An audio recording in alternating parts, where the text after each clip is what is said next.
Hello പ്രിയപ്പെട്ടവരെ, എല്ലാവർക്കും നമസ്കാരം. ഞാനിപ്പോൾ ഇന്നലെ കോഴിക്കോട് നിന്ന് പുറപ്പെട്ട് അബുദാബി വഴി ഫ്രാങ്ക്ഫർട്ടിൽ ഇന്നലെ രാത്രി എത്തിച്ചേർന്നു.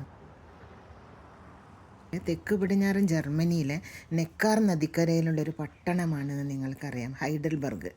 അങ്ങനെ 14-ാം നൂറ്റാണ്ടിൽ സ്ഥാപിതമായിട്ടുള്ള ഈ ഹൈഡൽബർഗ് സർവകലാശാലയ്ക്ക്, ഇവിടുത്തെ ഒരു യൂണിവേഴ്സിറ്റിക്ക് വളരെ പേര് കേട്ടതാണ്. പലരും അത് അറിഞ്ഞിട്ടുണ്ടാവും അല്ലേ. അങ്ങനെ ഇതിൻ്റെ ഒരു കഫേ ലൈൻ ചെയ്തിട്ടുള്ളൊരു മാർക്കറ്റ് പ്ലേസിന് മുകളിലാണ് ഗോത്തിക് ഹെയിലിംഗ് ഗസ്റ്റ് കിർച്ചെ പള്ളി ഉള്ളത്. അപ്പോൾ നവോത്ഥാന വാസ്തുവിദ്യയുടെ ശ്രദ്ധേയമായൊരു ഉദാഹരണമാണ് ഈ ഹൈഡൽബർഗ് കോട്ടയുടെ ചുവന്ന മൺകല്ലിൻ്റെ അവശിഷ്ടങ്ങൾ. അത് ഈ കോണിങ് സ്റ്റൂൾ കുന്നിൻ്റെ മേലെയാണ് സ്ഥിതി ചെയ്യുന്നതെന്ന് പലർക്കും അറിയുണ്ടാവും. അപ്പോൾ ഈ റൗൾബർഗ് എന്ന് പറഞ്ഞ സ്ഥലത്താണ് ഞാനിപ്പോൾ ഉള്ളത്.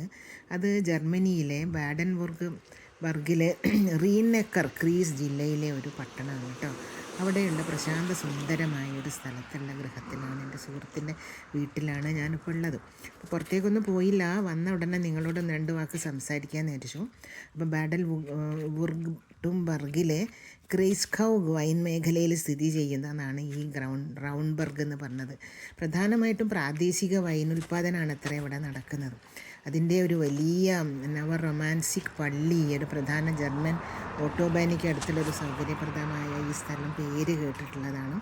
അങ്ങനെ മുന്തിരിത്തോട്ടങ്ങളുടെ നാടാണ് ശരിക്കും ഇവിടെ. ഇപ്പോൾ മുന്തിരിവള്ളികളൊക്കെ ഉണങ്ങിപ്പോയി, ഇതിൻ്റെയൊക്കെ വിളവെടുപ്പ് കഴിഞ്ഞിരിക്കുകയാണ്. അപ്പോൾ ക്രേസ്ഗൌവിലെ ഉരുളൻ കുന്നുകളിൽ ആഴത്തിൽ സ്ഥിതി ചെയ്യുന്ന റൗൺബർഗ് പ്രാദേശിക മുന്തിരിത്തോട്ടങ്ങൾക്ക് ഏറെ പ്രശസ്തമാണ്.